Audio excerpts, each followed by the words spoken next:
এসেছে।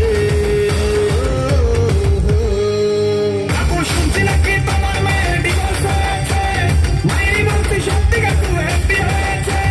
বেকার বলে তোমার মেয়ে ধাক্কা দিয়েছে, মায়েরই বলছি সত্যি কাকু হ্যাপি হয়েছে।